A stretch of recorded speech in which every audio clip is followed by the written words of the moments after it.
This issue of historical accuracy and truthfulness often comes up in conversations about the Bible. It usually has some bearing on whether or not a person should believe what is in the Bible. So, for instance, when someone says that the creation stories or the flood stories in Genesis are true, what do they mean? Usually, if someone makes this claim, they mean that they believe that the creation of the world happened exactly as it is narrated in Genesis 1 and 2, or chapters 6 to 9 for the flood stories. The same thing applies to the books in the Newer Testament. Though I know this hits a little closer to home since it means that I'm now messing with your Jesus. But let's be honest. When we say that the stories contained in the Gospels about Jesus are true, what do we mean?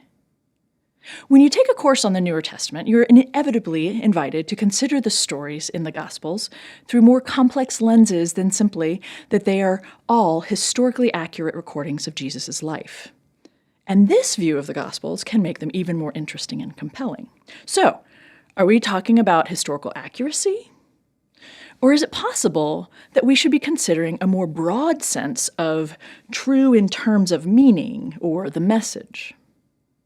No question that our modern minds want all kinds of verification in order for us to trust or believe a story as true and trustworthy. The thing is, this expectation does not always apply to literature in the same way it does to science.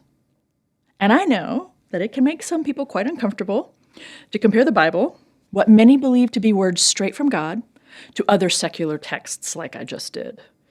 But bear with me on this a bit. Let's take a moment to consider this question. Does a story have to have actually transpired in order to be true?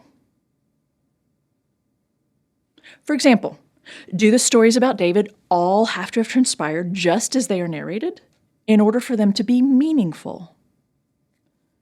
Since we know that the story of the Israelites escaping Egypt is definitely not how things went down, does that mean that we have to reject the story altogether? Can we consider something about the birth narratives in the Gospels to be true, even if they have elements of pure fabrication? The honest answer is yes. Yes, we can turn to what it is that the stories are trying to convey, and then trust the meaning contained within is what the ancient audience wanted to preserve. What if we apply this basic element to the biblical stories? What really matters is the message they are trying to convey.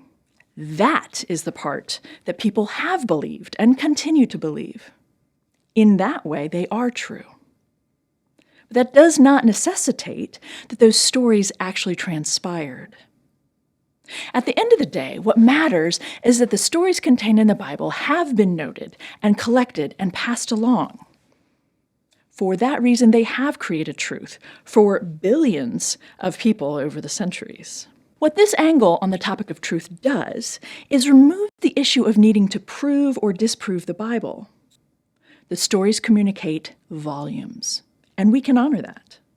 In fact, I suggest we might be honoring the Bible more by simply looking for the meanings being communicated, instead of insisting that they are scientifically true.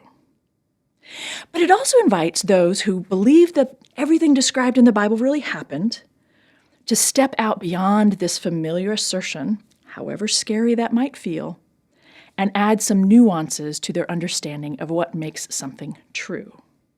Remember, we're going for the mark of an educated mind.